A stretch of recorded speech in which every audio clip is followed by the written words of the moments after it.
Thanks to everybody for coming out this evening. Dougal was worried. He suggested that perhaps the rain was indicative of God's weeping about what was going to happen tonight. I suggested, to the contrary, that the thunder was the result of the angels clapping, that finally the truth could be heard here on the Fort Lewis campus. So thanks for coming out. A special thanks and welcome to the Durango Skeptics and Atheists Club. I'd just like to let you know in advance that there will be an altar call towards the end of the talk. So if you want to start preparing your souls now, that would probably be best. So I want to start by giving you some sense of what it is that we'll be talking about this evening. One thing that we're not going to talk about are reasons to think that God exists. So this is not a talk that's aimed at providing arguments or reasons for thinking that theism is true. That's not something that I'm going to do. Now, in the interest of full disclosure, I'm a theist. I think that God exists. But this issue is going to be more about what happens if you believe that God exists, or what happens if you are a religious believer or a religious practitioner. And I want to note right at the outset that there's far too many issues here for us to untangle in one simple evening. So what I've done is I've prepared a handout that includes works cited from some of the studies that I'm going to use in my talk this evening. On the back, there's an annotated list of further readings. If you're interested in the issue of whether or not God exists, what the strength of the arguments might be for either atheism or theism, I encourage you to check this out, and I'll pass it around. I've annotated the list so you can see the basic gist of each of the pieces and whether or not it was written by a theist or a non-theist. So this is not a talk on why God exists. Furthermore, it's not a talk or a question about whether or not belief in God is reasonable or justified. That would be an issue in epistemology, and it's something that I won't chase here. Now again, in the interest of full disclosure, I think that belief in God is reasonable for many people. In particular, I think, contrary to what Dougal suggested in the spring, that the arguments for the existence of God are about as good as the philosophical arguments that we have for any substantive philosophical issue. And what I also think is that it's probably true that there's no account of reason or knowledge that will somehow magically rule all religious belief as being unjustified, while keeping belief that a lot of you would probably like to keep. Reasonable belief in the external world, reasonable belief about the objectivity of ethics, and so forth. So instead of talking about whether it's true that God exists, or whether belief in God is reasonable or rational, what I want to talk about is the quality of life of an agent who believes in God. Dougal named his talk last spring, Living Deeper Without God. What I want to do is try to challenge that thesis and show that, to the contrary, life could be deeper with a commitment to God. I want to let you know right off the bat that I'm going to be disagreeing strenuously with my colleague, Dr. Owen. For those of you who are not familiar with philosophy, it's sometimes called by people outside the discipline the last combative sport inside academia. But I want you to realize that disagreement among philosophers is not only par for the course, but it's also something that we take as a sign of respect. To disagree with someone, to tell them why you think they're wrong and try to explain what you think are the mistakes that they're making is a sign that you really respect what that person's doing and respect the fact that they're fair-minded.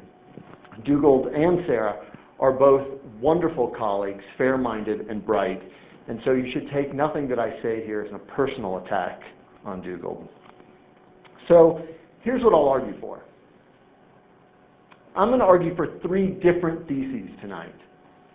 First, I want to try to show that theists can have deep lives.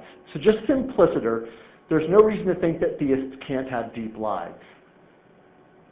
Two, I want to show that the case for deeper non-theistic lives, namely that presented by Dougal last spring, is a failure. And then three, I want to try to show that theists can have deeper lives than non-theists. I'm quite sure about A and B. I'm less sure about C, but I think a pretty good case can be made, and we'll wait and see what you think. So that's what I'm going to try to do. Let me say something really quickly about what I mean when I say theists can have deep lives. Let me say something about the nature of that claim. this is more than just a trivial claim. At least one theist somewhere or other has had a deep life. And it's also not the really radical claim that every single theist has a deep life or something like that. Really, this is a theoretical question. In general, do theistic commitments inhibit or encourage a deep life? So let's jump straight into case A. If I could find this hat, I would buy it.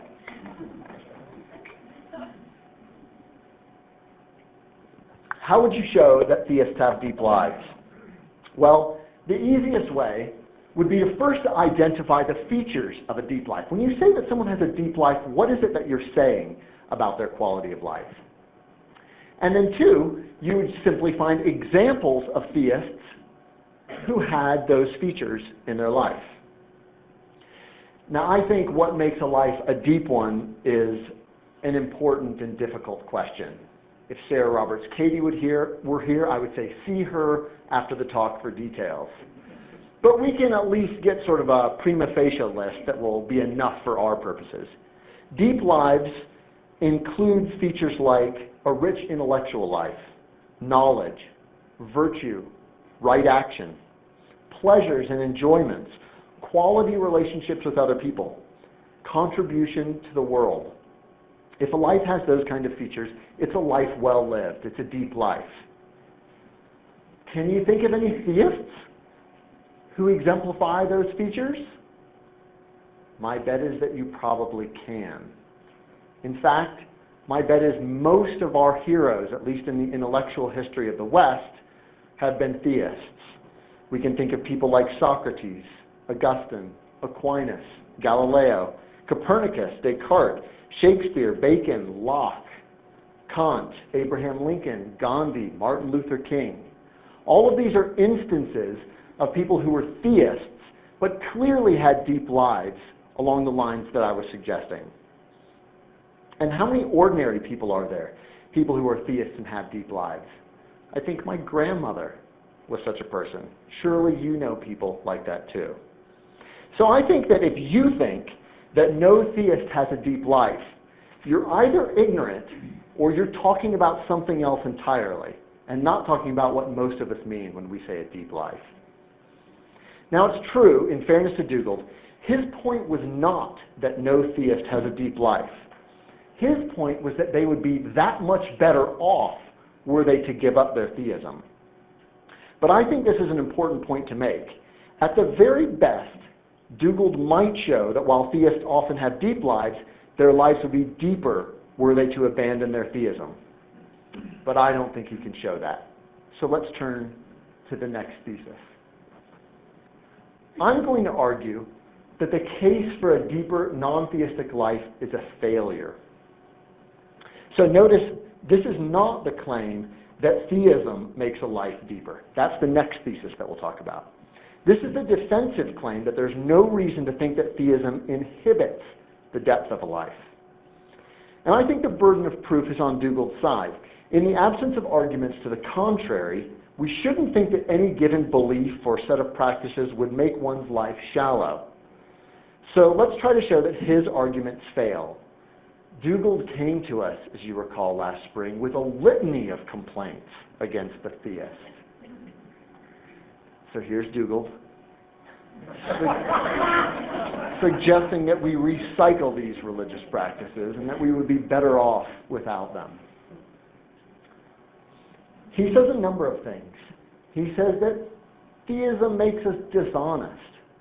Theism leads to a masking of reality. And worse, theism leads to undermining our most important capacities. So let's go through this line by line and see if he's right. Take the first issue, the issue of dishonesty. Here's a quote from Dugald's talk. He says, quote, "Any fair assessment of the various arguments for God's existence would have to grant that they're patently weak. So a committed belief in God represents a genuine cognitive failure. And since I think that all reflective theists suspect this at heart, it's fair to say that there's a cognitive dishonesty in the theist stance," end quote. So what should we say to Dougal? Are theists being intellectually dishonest with themselves regarding their commitments to theism? I think there's a number of responses that we should make. Here's the first. Dougal's case relies on a false assumption, namely the assumption that if you don't have a cogent argument for a claim, it's unreasonable to believe it. I submit to all of you tonight that that assumption is crazy. Surely atheists at Dougal's talk were pleased to hear him say that theists don't know that God exists.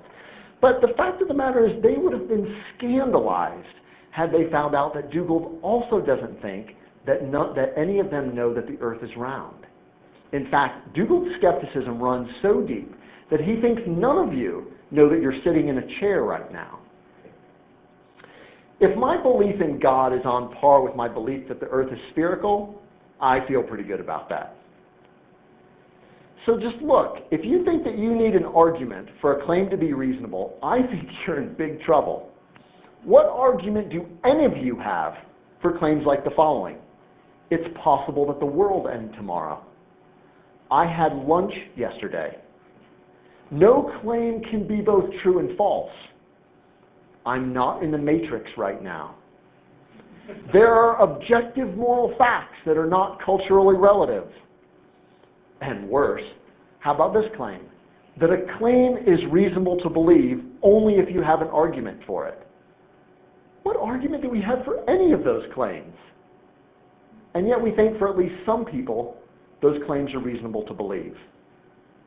So the point is that it's just much too fast for Dougal to note that the standard arguments for theism are weak, and then conclude that as a result, belief in theism must be unreasonable. That's way too fast. Here's a second response to this point about dishonesty.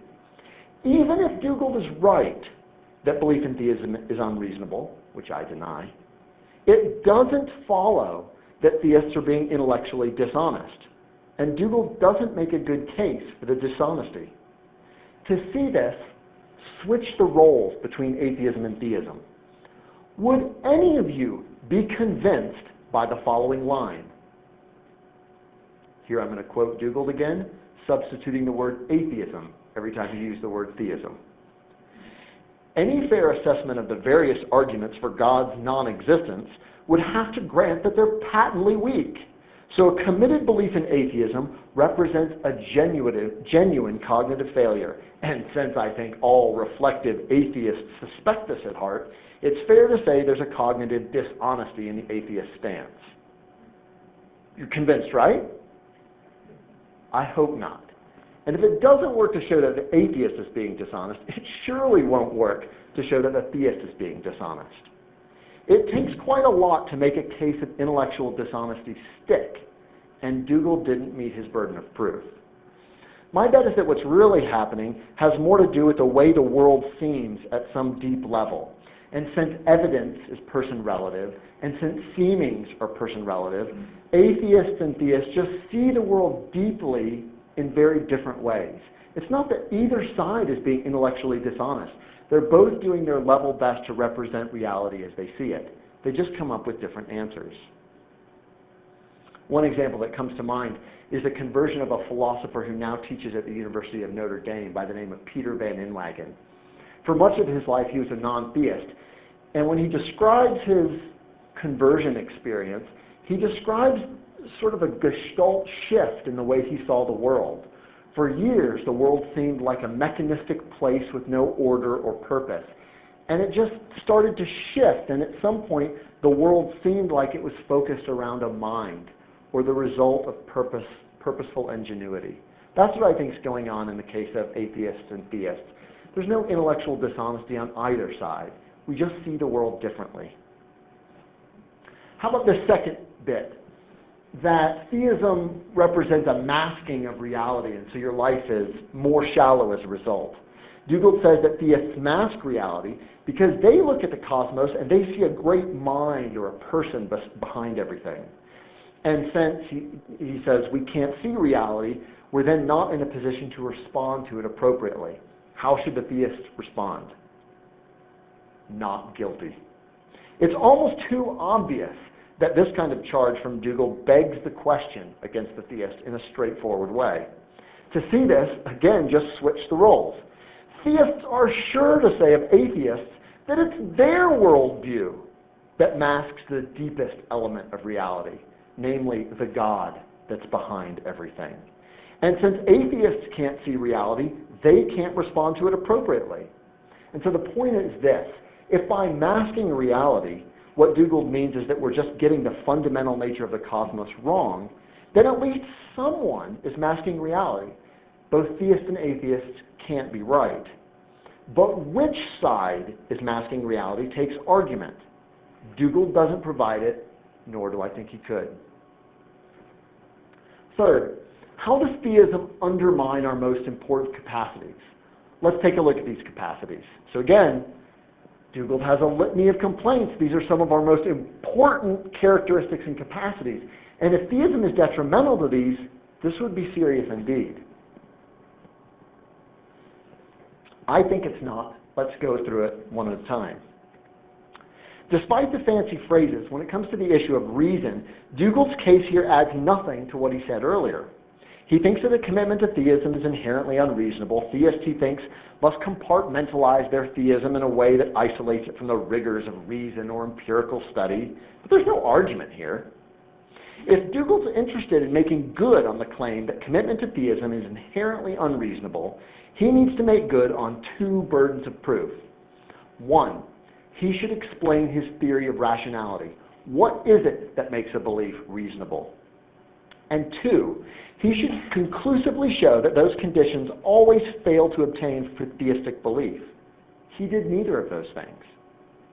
So I'm not impressed with the idea that theism undermines our capacity to reason. How about the second charge, which might be more serious? Your moral agency is your ability to understand moral obligations and to be a morally responsible agent as you move through the world. How might theism undermine that? Well, Dougal says that theism is detrimental to our moral agency for two reasons. Here's what he says. Quote, theism leads us astray, presenting God both as the source of moral law and as providing an extra moral reason to act in accord with that law, our concern for our own hides, end quote. So Dougal's view is that theism entails or is committed to the following two claims. Claim one, the moral facts are determined by God. Claim two, if theism is true, the only reason to act morally is to avoid divine retribution. Let's talk about those issues. I hope that it's already clear what's going on here. If you've had a logic class, you'll know this as the straw man fallacy.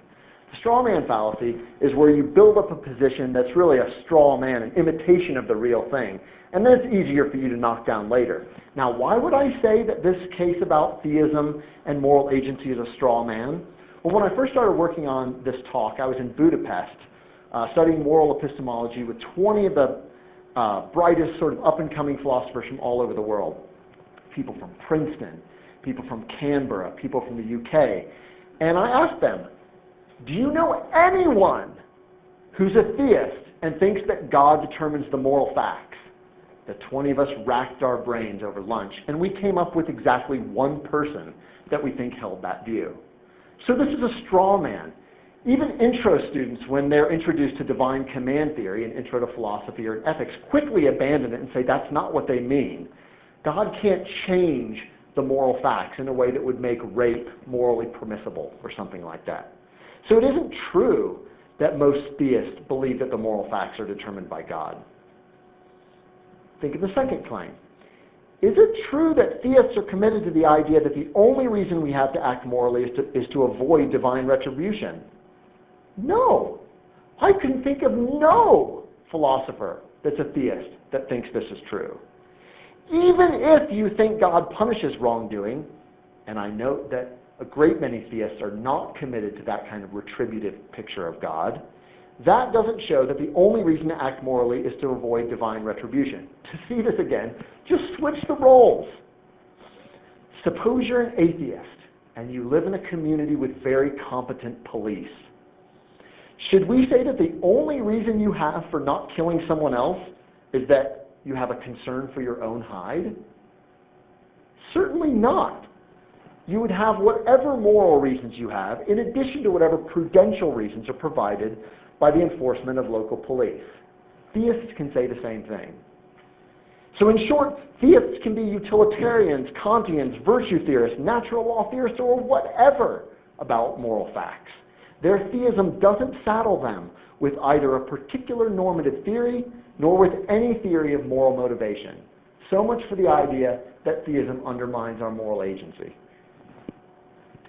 Next line, spirituality. In my view, this is probably the most interesting part of Dougal's talk, and I'm still, at some level, not sure what to say. He defines spirituality as the devotion to and respect for something larger than oneself. The idea here, at least as far as I can tell, is that theists are devoted to God in a way that they shouldn't be, and that non-theists can somehow avoid this trap. Now, I'm not sure how to respond to Dougal since he doesn't really offer an argument here. What he offers is a really interesting thought experiment. For those of you who were at the talk, he offers a thought experiment that's supposed to show that your devotion to God is somehow weird. Imagine your best friend drowning on this side of your boat and God drowning on the other side of the boat. And you can only save one. The idea, I take it, is that it would be really weird for theists to say, well, I got to save God instead of saving my mom or my best friend. And yet he thinks that theists are committed to saying that they should save God or something like that. So there's this weird devotion where theists are spending their energies devoted to something that they really shouldn't be devoted to. I don't see the point. First, for thought experiments to be useful, they must at least describe a metaphysically possible scenario. But any theist should deny that this one's possible. God can't drown. Second, since Dougal goes on to say that the proper object of reverence is the physical universe itself, and this is what he commits himself to, let's just switch the roles again and ask Dougal, what would you do if you were in a boat and your best friend were drowning on one side and the physical universe were drowning on the other? Now, I guess what he could say is, Justin, that doesn't even make sense. To which I answer, amen. I think the basic idea that was worrying Dougal, though, is the idea that theism prompts humans to elevate God on a pedestal to the detriment of other values like human dignity. But if this is his point, once again, I think it's a straw man. For example, consider the Christian tradition to which I belong. Here, a loving God amounts to loving your neighbor as yourself. The parable of the sheep and goats in Matthew makes this clear. Loving God does not mean ignoring your fellow humans. The king says, for I was hungry, and you gave me something to eat. I was thirsty, and you gave me something to drink. I was a stranger, and you invited me in. I needed clothes, and you clothed me. I was sick, and you looked after me. I was in prison, and you came to visit me.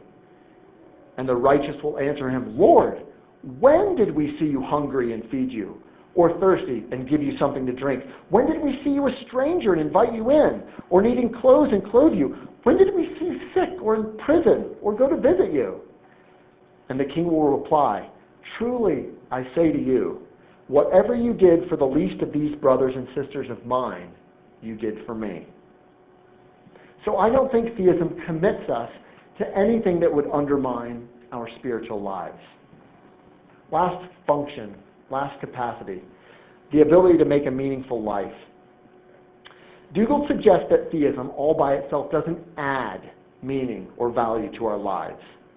Here I just want to note two things. First, if Dougal is right, then this is irrelevant. At this point, we're trying to decide if theism makes a life worse. Showing that theism makes a life no better won't thereby show that it makes a life worse. But second, it's not clear that theism has nothing to offer by way of a more meaningful life. And this is a nice segue into our third and final thesis. So in conclusion, I think that we should conclude that the arguments that theism detracts from the depth of a life fail. And since the burden of proof lies with Dougal to show that there's a problem, I conclude that we should not think that theism impoverishes one's life. But could it make it better?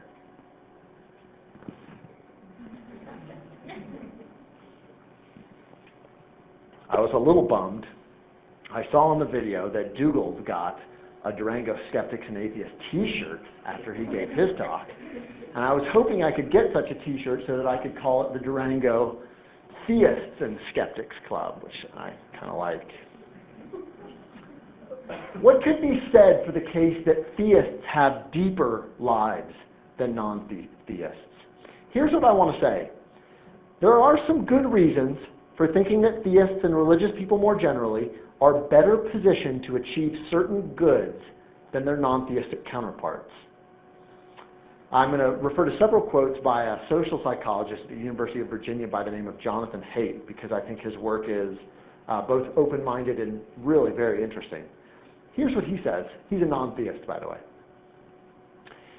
Haidt says, "I used to dislike all religions, back when I thought of them as systems of belief that helped individuals understand the world and cope with the unknown. After reading Durkheim and Wilson, I now think of religions first and foremost as coordination devices that bind people together into moral communities, with effects that are mostly good for the members, although sometimes terrible for deviants and neighboring groups." This is in a 2007 interview. So what I want to try to do to make my case that theists can have a deeper life is try to show you some of the goods that I think theists are uniquely positioned to receive. So let's just go through them line by line. First, I want to look at some agreed upon goods. By agreed upon, I mean goods that both theists and non-theists would sanction. I take it both theists and non-theists think that a rich intellectual life is a good thing. I think theists are uniquely positioned to get one. Here are some ways in which that's true. First, contrary to what you might think, religious life is a very nice predictor for higher education. The odds of you attending college go up when your commitment to your spiritual life goes up or when your church attendance goes up.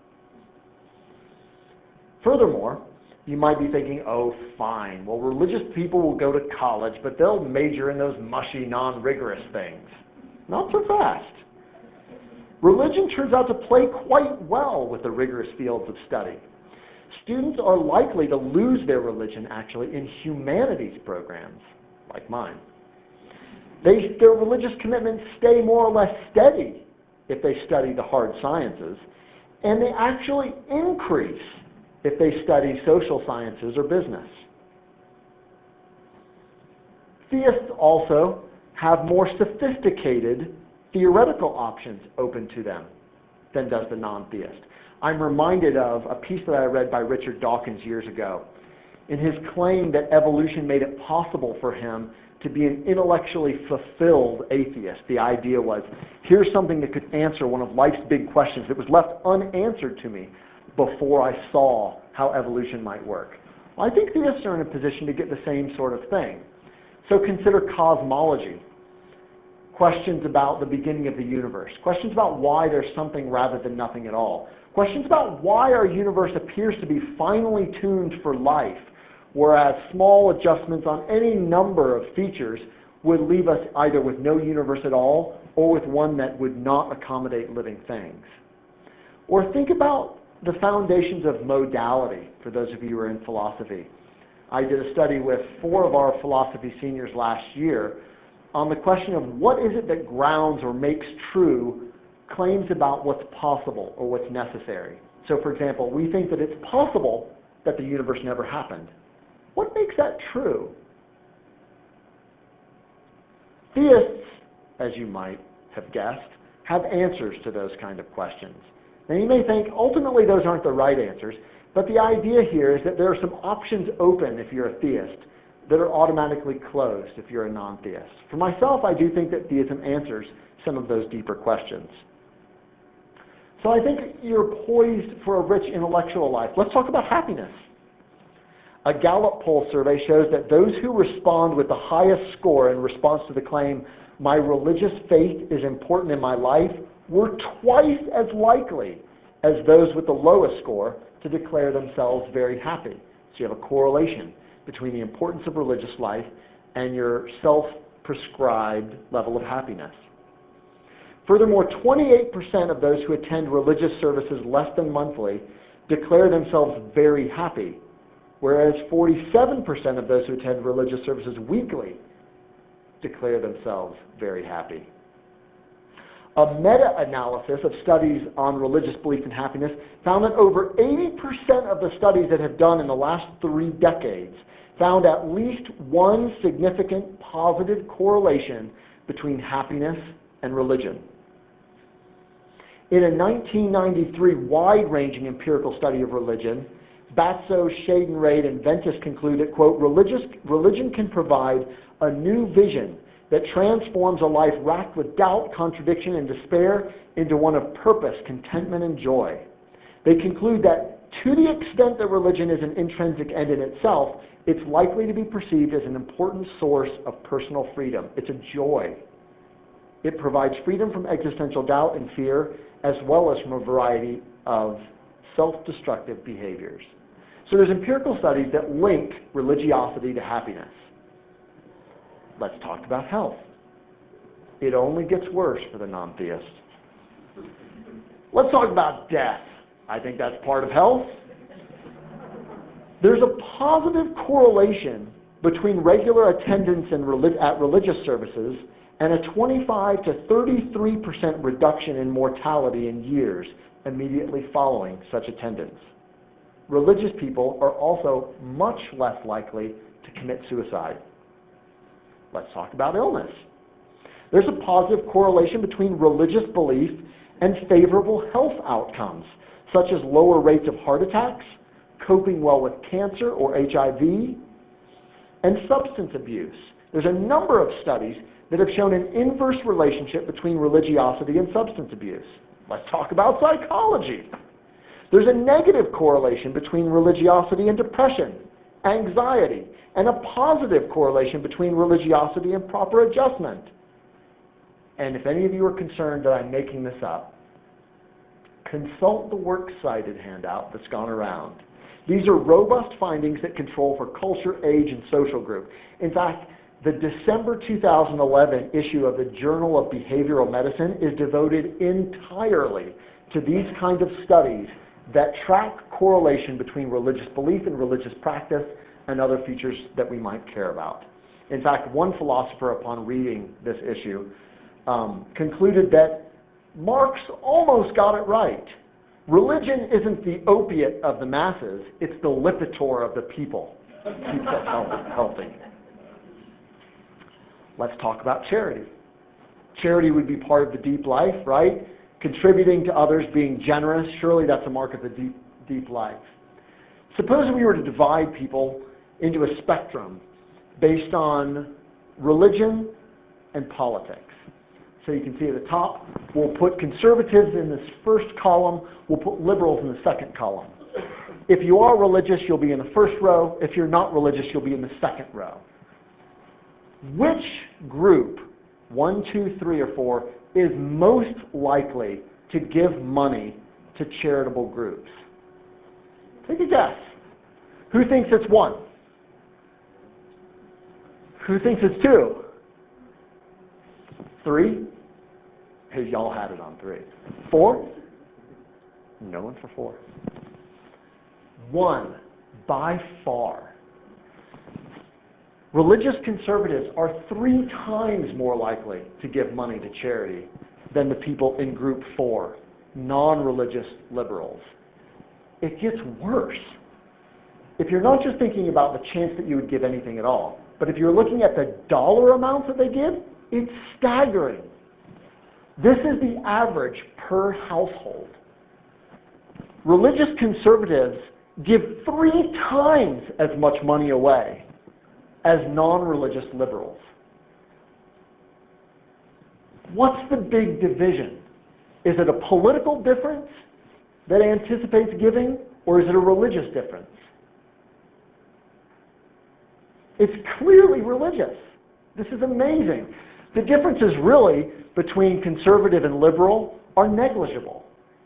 The difference happens in the 2 rows. So if you're concerned about charitable giving being part of the deep life, I suspect that you should think that theists have the cornerstone here. These quotes, by the way, come from a book called, by Arthur Brooks. He's a sociologist in New York. And the name of the book was Who Really Cares? And he's got some really interesting material there. Praying every day is correlated with being 30 percentage points more likely to give money to charity. And you might be thinking, this is what I thought when I first picked up the book, sure, religious people are more generous because they're guilted into giving money to their church by the pastors or whatever. Actually, that ain't so. Religious people outgive non-religious people even to secular causes like United Way. They give more money away to family and friends. This also translates into non-monetary giving. Secular people are less likely to donate blood, less likely to be involved in their local communities, less likely to give up a seat on a bus, help a homeless person, or offer directions, all of which are examples of one's generosity. So these are, again, robust findings that aren't restricted just to monetary giving. Back to the chart. Theists have an edge here. Might they have an edge in virtue more generally, or living moral lives? I have no idea. I hope that one of you works with Beverly Chu and becomes a social psychologist so that you can study these sorts of things. But there are a few things I want to note that are really interesting. You might be thinking, if we want to be virtuous people, we should study secular ethics. We should read our Kant, read our Aristotle. This will make us better people. Probably not. Professor Eric Schwitzgeibel at the University of California, Riverside is really interested in these questions and has done some really cool studies. Turns out that people who are professional ethicists are no more likely to be courteous, vote, or respond to student emails. They're no less likely to be free riders. He had this really neat study where he's finding out who was paying their dues at conferences. Ethicists were no better than anybody else. Worse, ethicists steal more books from the library than any other field of philosophy.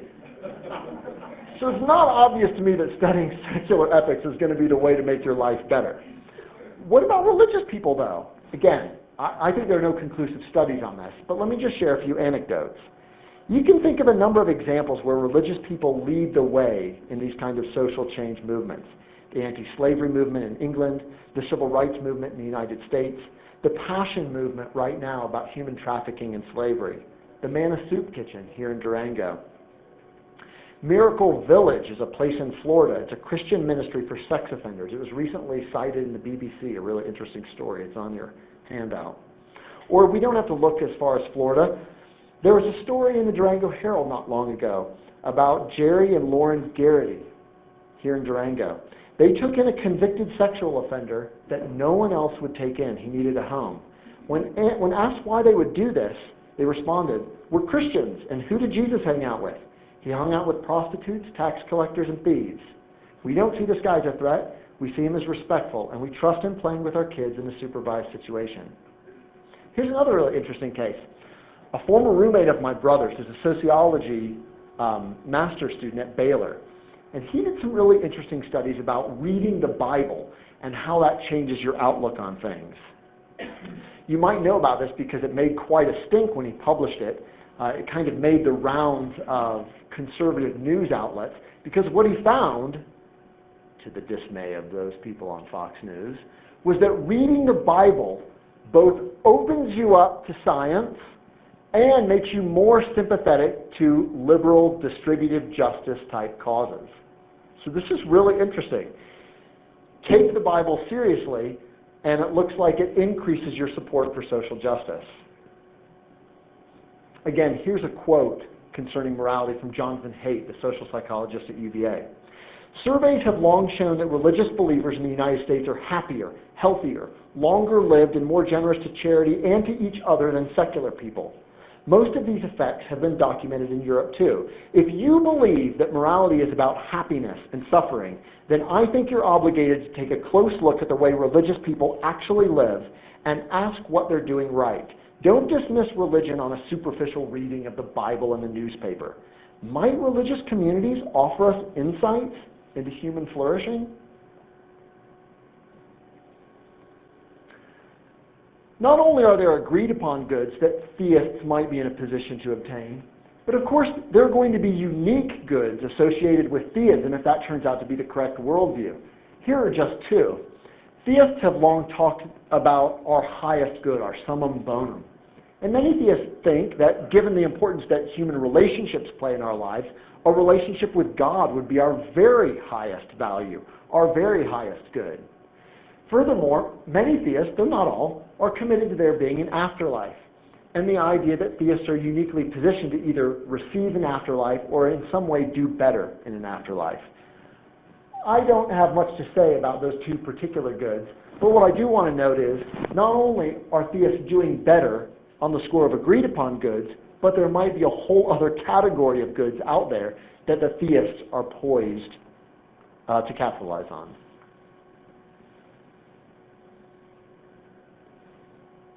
Every good philosophy paper should end with objections.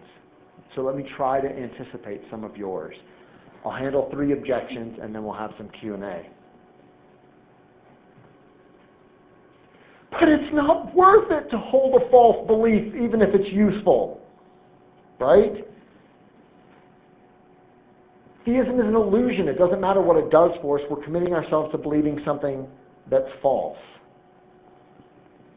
First of all, in response to this objection, that ain't true. Believing truly is an important goal, but it's not an overriding goal. I take it that the reason most of us want true beliefs is because we think that believing truly makes our life go better. If you don't believe truly about where your car is parked out here, it's going to be hard for you to get home, right? So usually we care about truth because of its connection to our broader life. But surely there are cases where truth and your broader life come apart.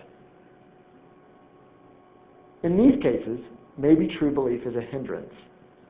But second, even if we grant that believing truly is an all-trumping priority, it just begs the question to say that religious belief is false. Furthermore, in my view, the arguments for atheism are not good, to be very generous. The standard argument, the problem of evil, has fallen on hard times even among those who are experts in philosophy of religion. In my view, the best shot for a kind of argument for atheism is an argument from divine hiddenness that says something like, if there were a God, we would all know about God because God would want to be in a relationship with us, but we don't all know, and so there's no God. But look, that argument depends on the idea that it would be a really good thing for people to believe in God. If Dugald is right, that believing in God isn't good, and is maybe even bad, then that undercuts what's, to my mind, probably the strongest argument for atheism. So I think there's a dilemma here. If it is a good thing to believe in God, then Dugald's wrong that we can live deeper as non-theists. If it's not a good thing to believe in God, then Dugald's lost the most powerful argument for atheism. Next objection. But the non-theist can get all these benefits without theism. We can go to Rotary Club, and we can go to Elks Club, and we'll donate money, and so on and so forth. So we don't need religious belief. How do we respond to this objection? First, you should just say, that ain't true. There's at least some evidence that the atheist can't just get certain benefits that are available to the theist. For example, in the Koenig study that I cited earlier, they conclude, studies have shown that religious coping does predict outcomes to negative events above and beyond the effects of traditional measures of coping that are available to non-religious practitioners.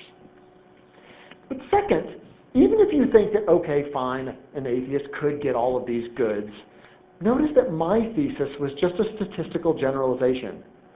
I'm not claiming that theism is necessary for all of these good things. Clearly, some non-theists will accrue similar benefits. But there is, however, the matter of probability. Studies show that theists are more likely to get these benefits than non-theists. In short, think of it this way. Studies show that college graduates are more likely to get certain benefits. more stable marriages, higher pay, better jobs, and so forth.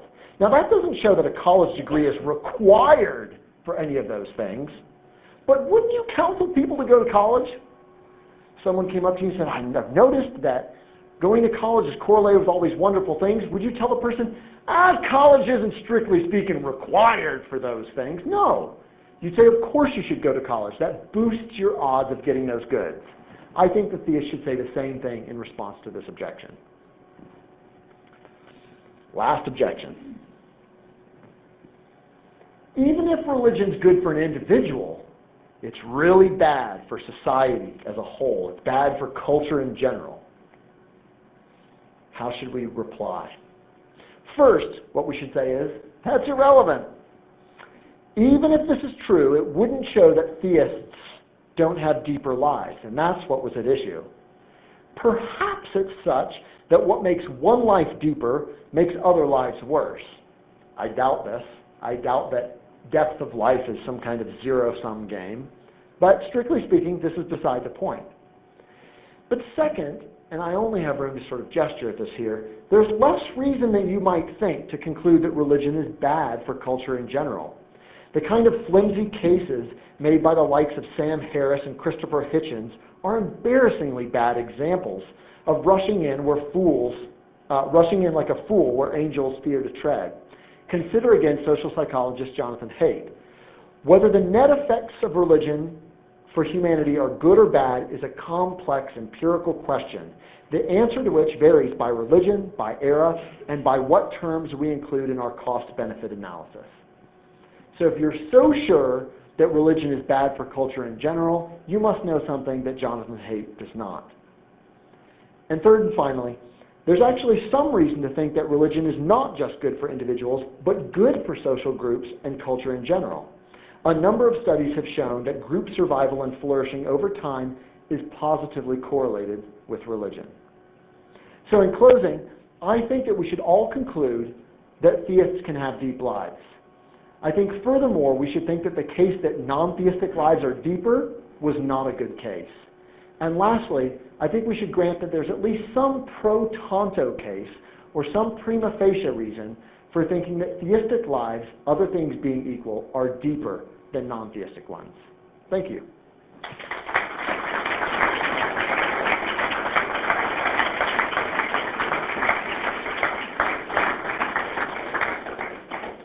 So we have some time for Q&A, and I'm going to privilege both Dougal, since I picked on him for so long, and Fort Lewis students in the Q&A. So if I don't call on you, that's because I didn't think that you were one of those two groups. Do you want to be the moderator? Yeah, I'll just walk up. Okay. Also, real quick, and this kind of both sides, I just want to make sure that okay. Real quick on that also, for people who may have want something more direct or will be able to check out wherever they want, we've got a YouTube page, Twitter, and Facebook now. You can find that on our page, so go ahead and connect that. So.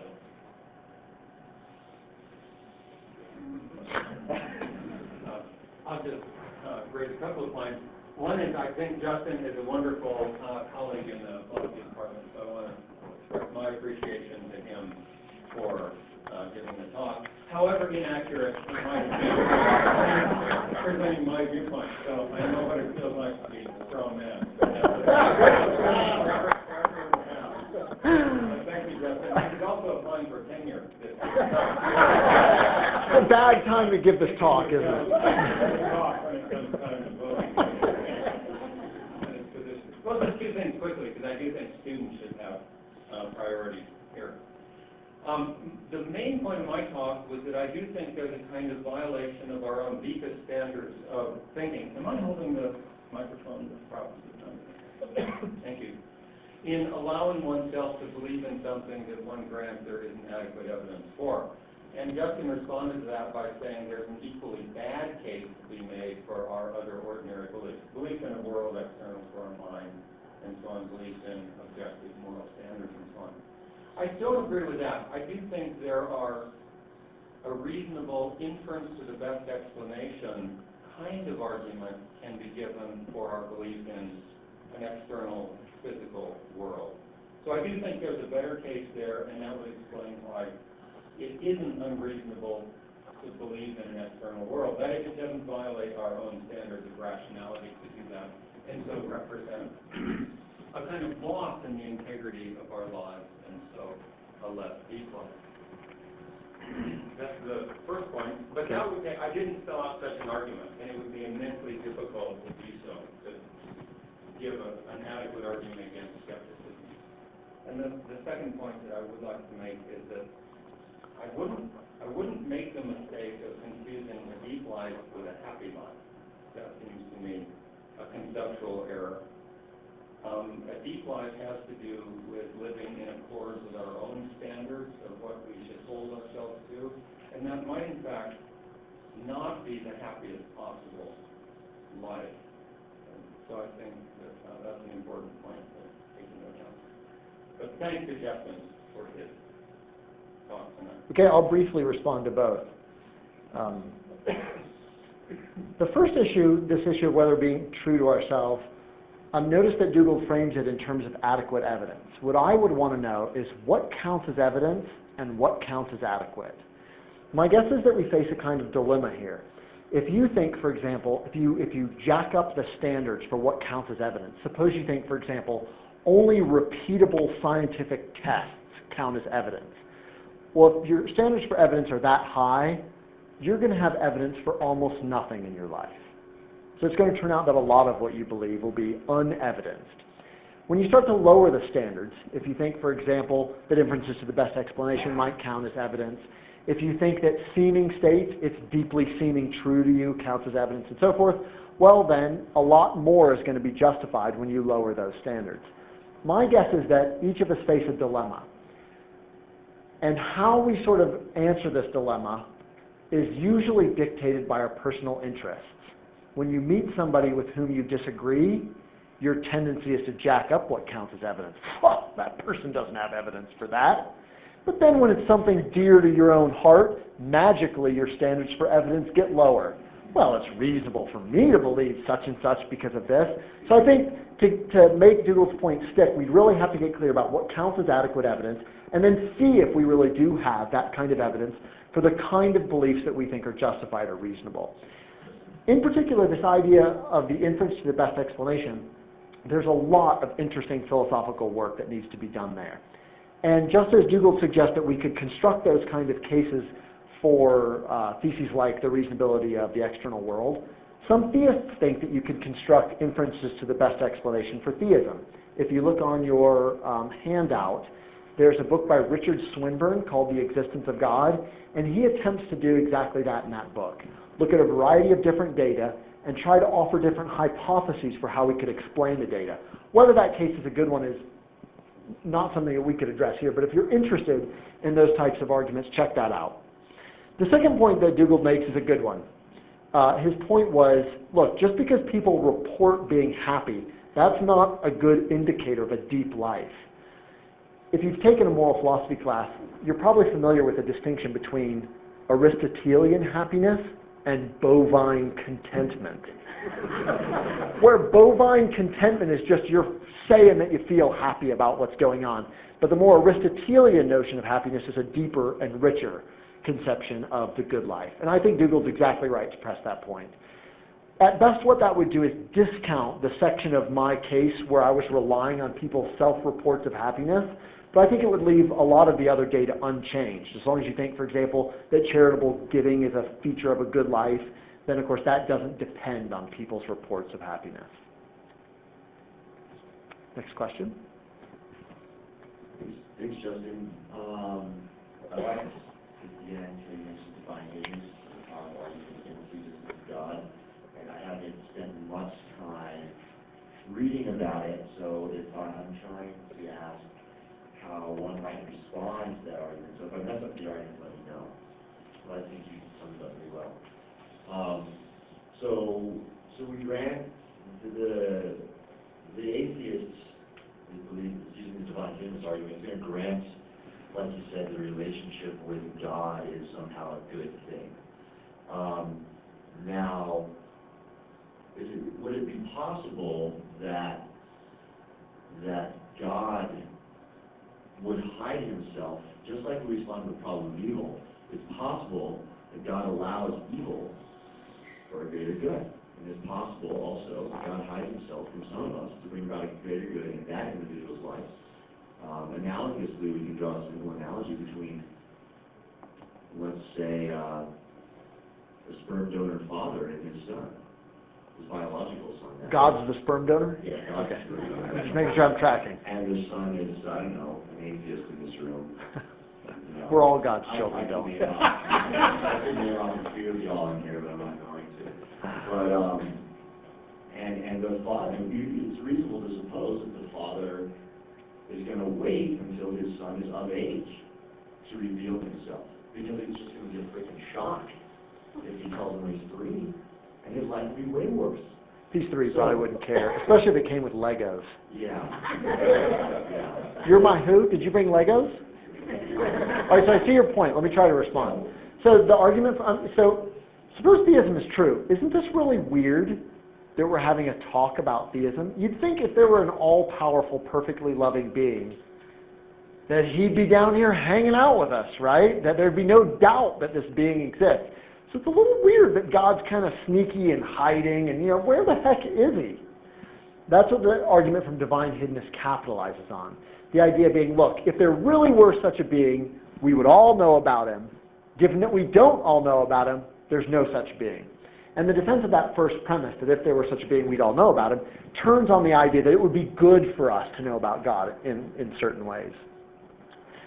Interesting side note, probably the greatest defender of this argument for atheism will be in this room 2 weeks from today, Dr. Schellenberg, who's coming down from Canada. He's probably the foremost defender of this argument from divine hiddenness. So the question is, how might the theist respond to that kind of argument from atheism? And there are broadly 2 ways. One thing that the theist might do is what Dylan was suggesting. The theist might try to identify certain goods that God was unable to bring about if he were not hidden from us. So you might think that in certain cases, being hidden and not being obvious about your existence might bring about some goods.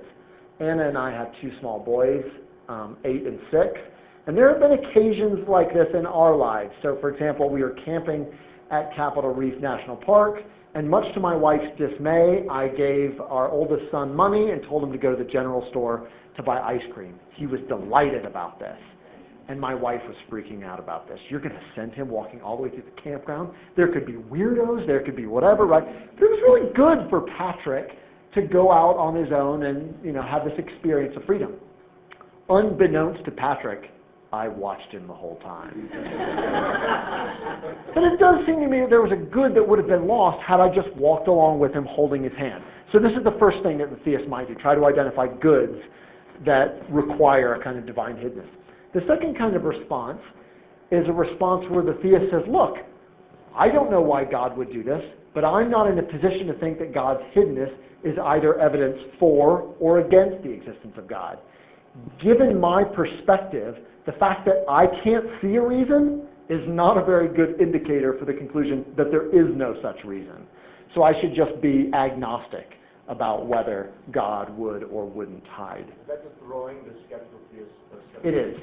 skepticism right back in their face? Yeah, it is. So that's the skeptical theist type response. So they parallel responses to the argument from evil. Other questions or concerns? Yeah, I was wondering if you think that there's a specific religion that would allow you to believe deeper in God, or not deeper in God, but live a deeper life, or if you could believe in anything, say a flying spaghetti monster, and you would be able to live just as deep of a life.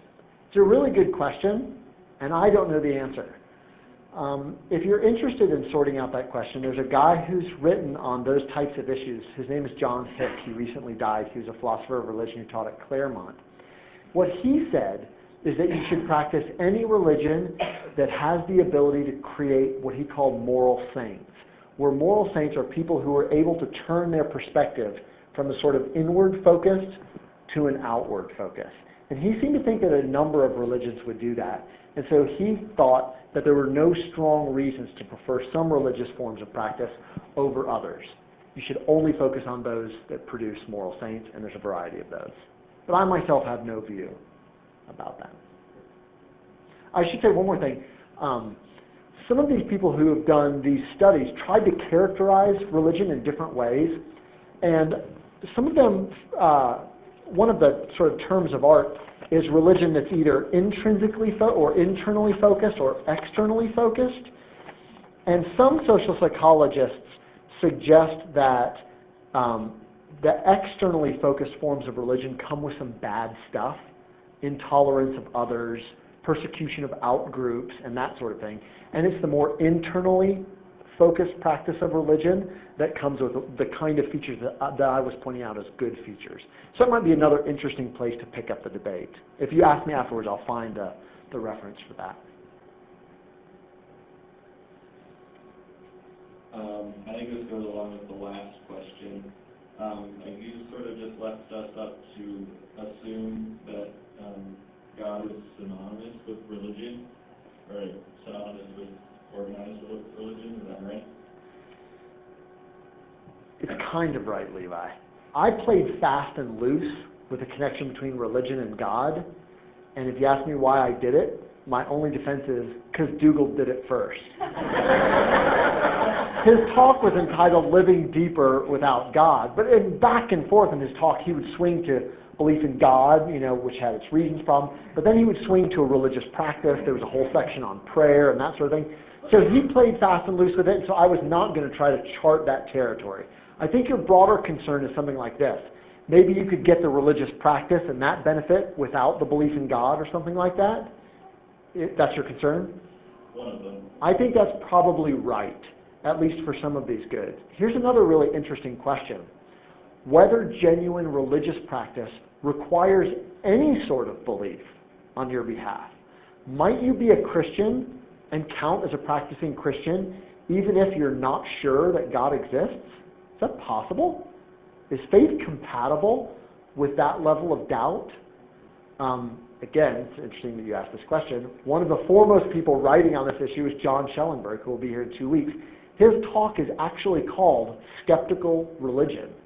Why you can be religious even if you're a skeptic. And furthermore, why you have some reason to do so. Okay, but still, if in your talk you also sort of switched around and used God and religion interchangeably in different parts of your argument. So how would you say that you can live deeply if you don't even know really what religion or what kind of God you're living deeply with? I don't understand your question. You just when you answered the last question, you didn't have an answer to what religion you thought would allow you to live most deeply, and so how can you claim to be living deeply if you don't know what kind of God or what kind of religion you're living deeply with? So my claim here was that people who believe in God or people who practice a certain religion are A, not shut out from certain goods, and B, they're probably in a position to obtain those goods in a way that someone who's not a believer in God or not a religious practitioner would not be in a position to capitalize on. But I don't see why I'm in a position where I have to answer questions about the nature of God or something like this. So I guess I'm not sure why. My claim is not that being a practicing Jew will get you more goods than being a practicing Muslim or something like that. I have no dog in that fight. The distinction that I was worried about was religious versus non-religious, or theist versus non-theist. And Jake's question's a really good one. Maybe it turns out that being, a Sufi Muslim is actually the best way to live, to capitalize on these kind of goods. I just don't know.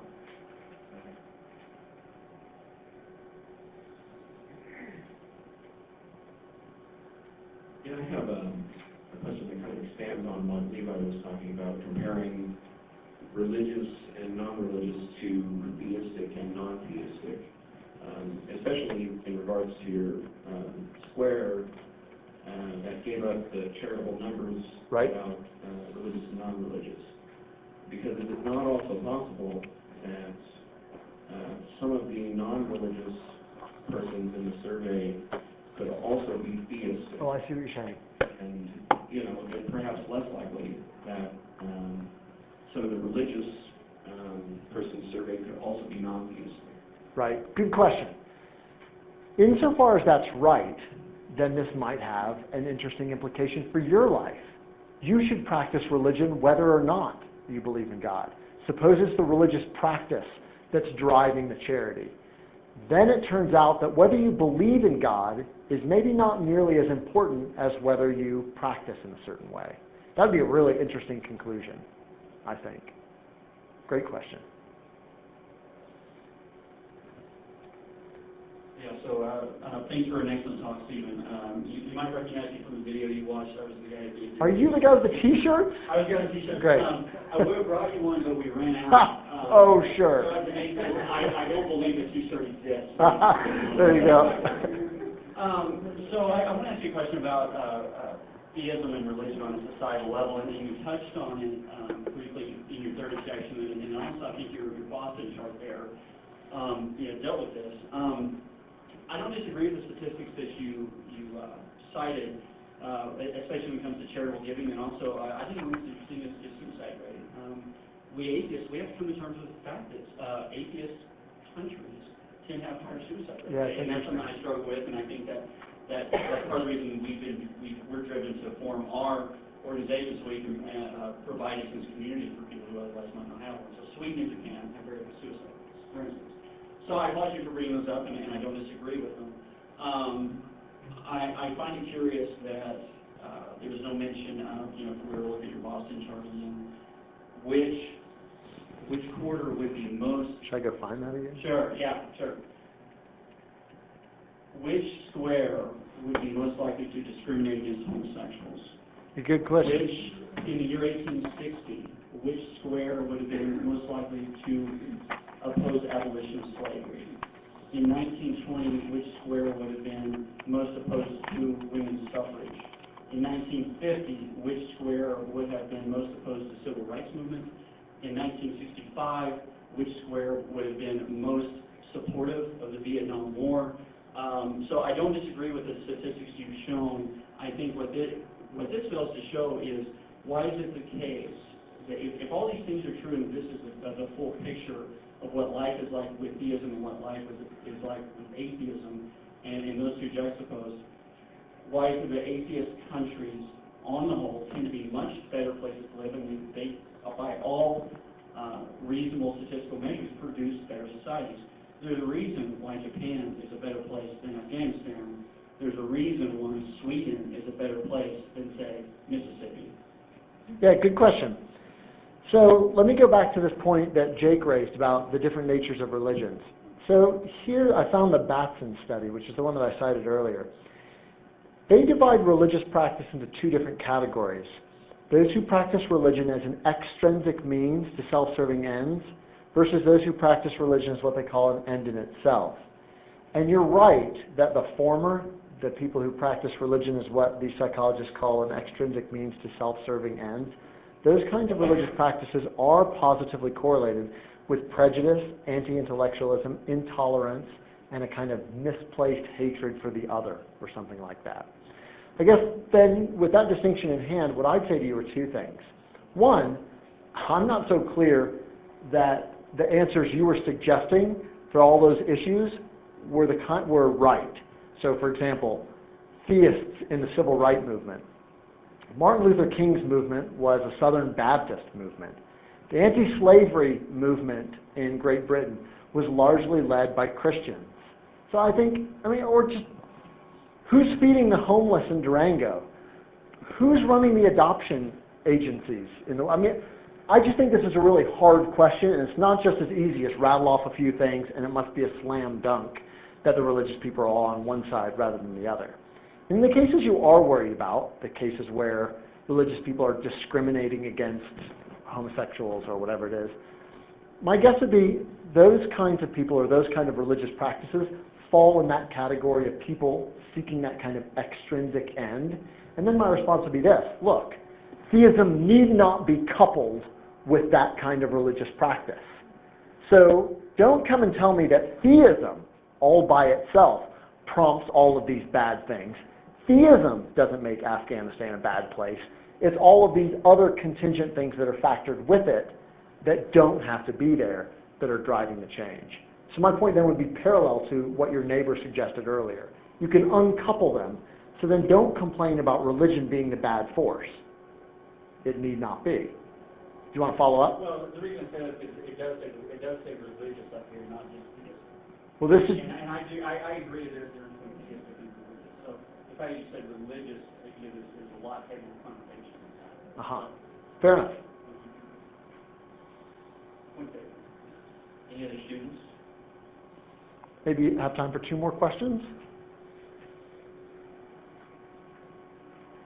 The slide where you mentioned the goods that were attainable by theists versus non-theists. This one? Yeah, you mentioned that atheists were unable to receive a fulfilling afterlife. But just because they're atheists doesn't mean that they wouldn't have a fulfilling afterlife. You're right. Like even a theist in some religions, if they don't believe in the same God, wouldn't receive that same fulfilling afterlife. You're absolutely right.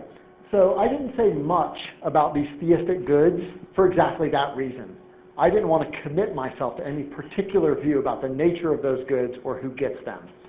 What I mean to suggest is that at least on some flavors of theism, there are some extra goods out there that are not available to people who are non-theists. Insofar as those views or those flavors of theism are implausible, then maybe we should discount this side of the spectrum.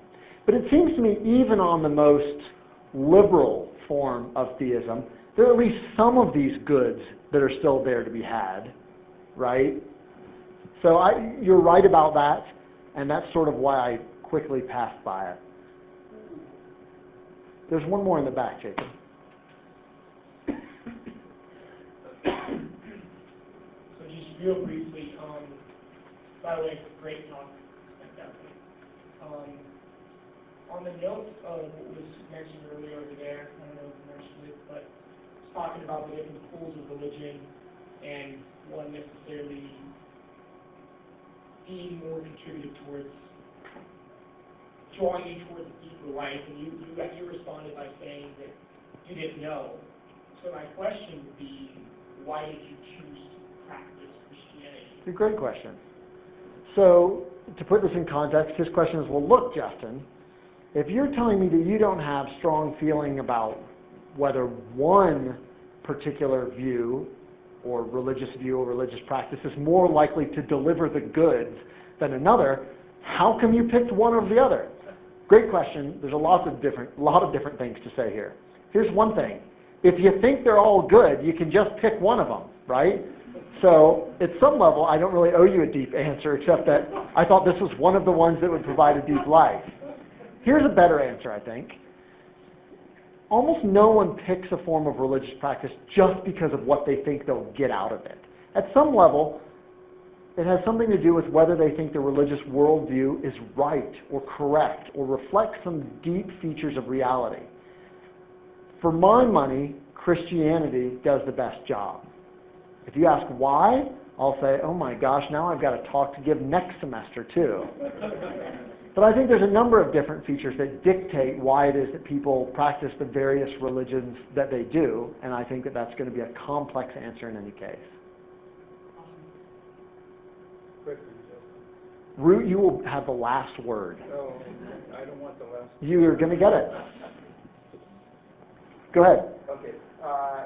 So what bucket would you drop Buddhism in? Theist? Nobody knows. Not even a Buddhist. I would not call it a theism. Dougal probably knows better than that. Would you consider it a form of theism? I would consider it a form of non-theistic religious practice. Well, okay. And the question that was brought up with these guys over here is this nature of, because through your entire talk, this word God is thrown around as if everyone in here holds the same meaning in their mind, and everybody thinks they do. Oh, God, I know, because and throughout all religions, Buddhists have deities, but they don't hold to this central source thing. But they do have afterlife, and they do have things like karma, and those kind of beliefs. And they have incredible practice. I'm not a Buddhist practitioner, but I don't call myself a Buddhist. but I pick up on a lot of that, and I've also gone to a lot of ancient Jewish kind of retreats and stuff. So there's a lot to be gathered in from those, but I just don't like to use that word God for that very reason. Do you believe in God or not? Is God a being, or is God a more of a force or an energy? If you go out in nature, some people see and experience the presence of God everywhere, as opposed to this God is hidden somewhere, you know? Let me say two things. One, I am totally aware of this confusion around the concept of God. In fact, for those of you who are in my Intro to Philosophy class this semester, notice that we have no new reading assignment for Friday because our entire class discussion is devoted to exactly this issue on Friday, conceptions of divine and what we mean when we use the term God. Second thing, I guess I wasn't so concerned with fleshing out a conception of God or a definition of God, because I'm convinced that when it comes to the religious realm, belief is actually less important than practice. My sense of it is that for all of the things that we care about, and for all of the kind of things that we could be held responsible for, belief is going to be pretty low on the totem pole compared to practice. Fair enough? Yeah. Thank you, everyone.